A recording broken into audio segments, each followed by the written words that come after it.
बिस्मिल्लाहिर्रहमानिर्रहीम। आज की सेशन की अगर बात करें तो अच्छा सेशन था, बहुत सा प्रॉफिट बुक करने का आपको मौका मिला। इंडेक्स की अगर आप ओपनिंग की बात करें तो इंडेक्स की ओपनिंग पॉजिटिव ओपनिंग थी 335 पॉइंट के साथ, और यही इंडेक्स का लो लेवल भी था 1,18,871 पे। उसके बाद इंडेक्स ने आपको हाई लेवल दिखाया 1,19,990 का, जिधर इंडेक्स ने 1454 पॉइंट गेन किए थे। इंडेक्स की क्लोजिंग अगर देखें तो वो 1425 पॉइंट के इजाफे के साथ 1,19,961 पे आई। वॉल्यूम की अगर बात करें तो 310 मिलियन के वॉल्यूम ट्रेड हुए KSE 100 इंडेक्स में। इंडेक्स की क्लोजिंग उस हिसाब से भी ठीक है कि क्योंकि जो एक रेजिस्टेंस थी इंडेक्स के पास 1,19,800 वाली, उसके ऊपर इंडेक्स ने क्लोजिंग दी। हमारा इंडेक्स काफी नीचे से ऊपर आ चुका है। तो एक चीज आपको क्लियर करूं कि बजट भी आने वाला है। अब लगता यह है कि बजट से पहले ऊपर लेके जाएंगे, फिर बजट से पहले गिरा देंगे, और अगर बजट से पहले उन्होंने इंडेक्स को गिराया तो कह देंगे जी कि लग रहा है कि बजट ठीक नहीं आना, अवाम दोस्त नहीं आना, इसलिए इंडेक्स नीचे चला गया, वहां पे फिर माल आपसे ले लेंगे। और दूसरा ऑप्शन ये भी यूज किया जा सकता है कि पहले ठीक ठाक ऊपर लेके जाएं, बजट से पहले रैली बना दें, प्री बजट रैली जिसको कहेंगे। उसके बाद माल आपको चिपकाया जाएगा, बाद में जब बजट आएगा तो कह देंगे जी बजट अवाम दोस्त नहीं है, ये तो बंदे मारू बजट है। उसके बाद आप फिर नीचे जाएंगे पैनिक होके, और वहीं से जो पहले माल आपको दिया होगा ऊपर वो आपसे वापस ले लेंगे। तो कहने का मकसद यह है कि खरबूजा छुरी पे गिरे या छुरी खरबूजे पे, कटना आप नहीं है। और एक चीज और माइंड में रखें कि ये सब जो चीजें होती हैं ये गरीब को गरीब रखने के लिए होती हैं। आप कभी भी नहीं देखेंगे कि बड़ा इन्वेस्टर कभी मरा हो, बड़े इन्वेस्टर ने कभी लॉस किया हो। बड़ा इन्वेस्टर लेता है, या तो प्रॉफिट बुक करता है या फिर नीचे जाके अन नहीं पाता है, एवरेज करता है और फिर निकल जाता है। छोटा इन्वेस्टर हमेशा खसारे में रहता है। और हमेशा आप क्यों फंसते हो? क्योंकि आप सब्ज बाग ज्यादा देखते हो। अब देखिए इंडेक्स हमारा पॉजिटिव में है, 1425 पॉइंट इसने ऐड किए हैं, और आज ये बातें मैं आपको समझाने लगा हूं। क्योंकि जब पीछे इंडेक्स रेड में था तब मैं आपको बातें समझाता, जैसे बाकी कुछ कह रहे थे यूट्यूब चैनल वाले कि लें जी पाकिस्तान स्टॉक मार्केट भी कोई चीज है, ये देखें जी माल पहनाया जा रहा है, ये देखें जी बेड़े गर्क करवा दिए। तो उस टाइम बात करने का मजा नहीं आता जब आप एक हाई लेवल पे हो।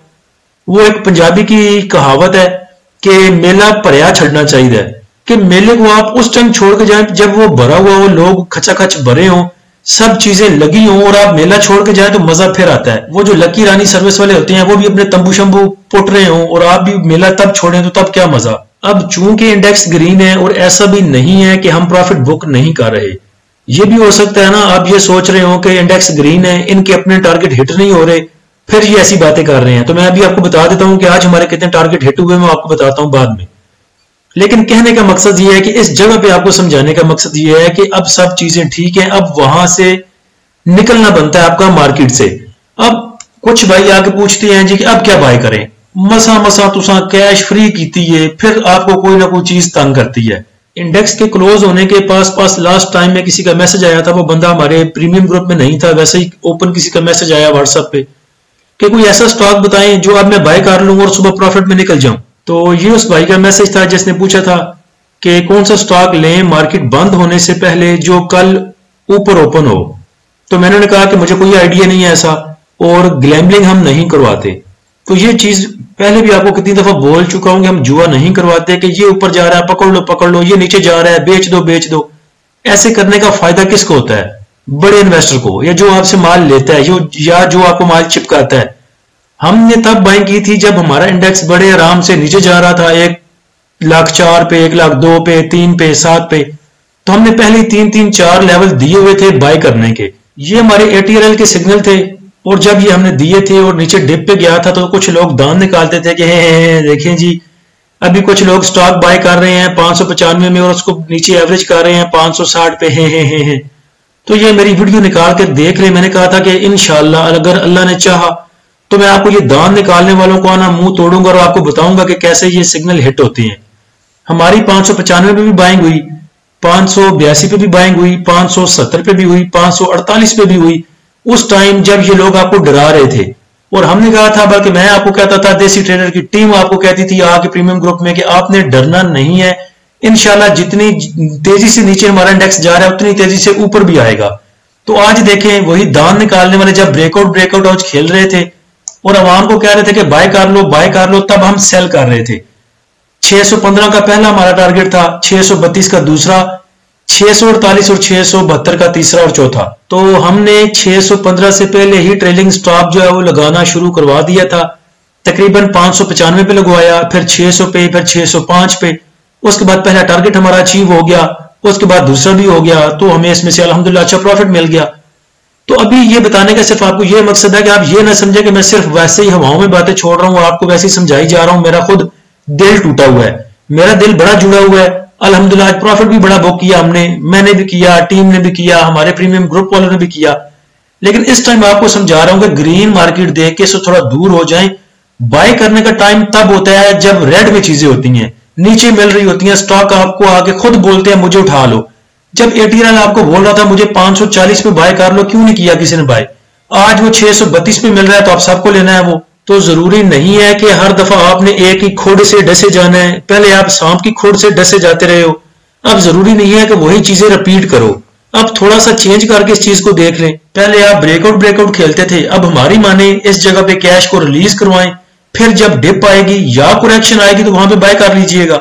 उसके बाद एवीएन को देख लें। एवीएन के जो हमने बाय सिग्नल दिए थे, इस लेवल दिए थे बाय के, पहला 50 का, दूसरा 48-20, फिर 46-70 और 44-85 का। ये टारगेट नहीं लगने थे, कभी भी चारों लेवल्स पे हमारा बाय नहीं होना था, लेकिन इंडिया पाकिस्तान की वजह से हो गया। और हमारी जो एवरेज इसकी बनती थी वो तकरीबन 49 और समथिंग बनती थी, 49 रुपए और कुछ पैसे ऊपर हमारी इसकी बाइंग थी। आज हमने इसको 51 पे भी बेचा, 50 पे भी बेचा। ट्रेलिंग स्टॉप हमने पहले ही लगवाना शुरू कर दिया था ताकि जो पूरा प्रॉफिट है वो हम ले सकें। तो मेरे ख्याल से छोड़ दें दूसरों के कहने पे खुश होना। जब वो आपको कुछ कतारियां निकालते हैं आप खुश होते हैं, लो जी उठा लो ब्रेकआउट हो गया।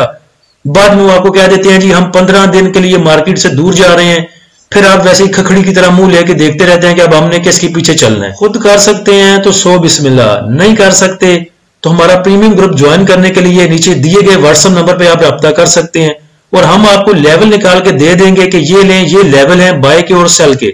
उसके बाद ऑर्डर आपने लगाना है, एग्जीक्यूट आपने करना है। कुछ भाई आगे पूछते हैं हमारा पोर्टफोलियो हैंडल करें, तो वो काम हम नहीं करते। एक तो ये इलीगल है कि आपका पासवर्ड लें और हम लगाएं, काम चलाएं। दूसरे नंबर पे आपके पैसे की जितनी फिक्र आपको हो सकती है मुझे नहीं हो सकती। मैं अपनी कमीशन इकट्ठी करने के लिए आपको फंसवाऊंगा, बाद में चला जाऊंगा, ज्यादा से ज्यादा क्या होगा, मेरी कमीशन नहीं बनेगी, फंसेंगे आप। पैसा तो आपका इंडिया पे लग जाना है, फिर आप बैठ के देखते रहोगे। तो मेरा ख्याल है किसी को भी पोर्टफोलियो ना दें, खुद काम करें, लेवल्स पे काम करें और सुकून के साथ करें। इस जगह पे आके न्यू बाइंग के लिए रिकमेंडेशन मांगी जाती हैं, तो मेरी रिकमेंडेशन ये है।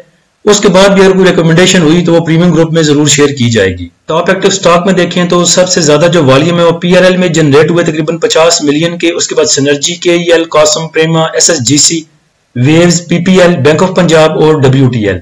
Top point contributor sector wise अगर देखें तो कमर्शियल बैंक्स में सबसे ज्यादा मूव आई देखी गई और 453 पॉइंट उन्होंने ऐड किए। उसके बाद इन्वेस्टमेंट बैंक्स पॉजिटिव साइड पे, oil and gas, explosion companies, fertiliser, power generation, refinery, technology, oil and gas marketing companies, leather, food, cement, pharmaceutical, engineering, cable, chemical.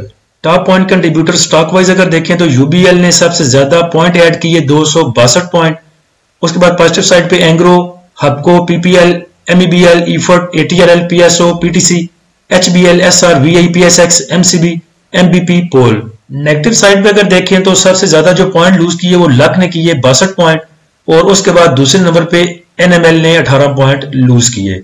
आज के सेशन का फ्लिप पे देखें तो बैंक्स ने सेलिंग की 2.10 मिलियन की, ब्रोकर की बाइंग है 2.91 मिलियन की, कंपनीज की सेलिंग 2.70 मिलियन की, फॉरेन कॉर्पोरेट्स की सेलिंग 2.53 मिलियन की, इंडिविजुअल्स की सेलिंग $1.38 मिलियन की। उसके बाद इंश्योरेंस कंपनीज की बाइंग 1.42 मिलियन की, म्यूचुअल फंड की बाइंग 6.16 मिलियन की, एमपीएफसी की बैंक 0.08 मिलियन, अदर ऑर्गेनाइजेशन की सेलिंग 0.47 मिलियन की, ओवरसीज पाकिस्तानी की सेलिंग $1.40 मिलियन की।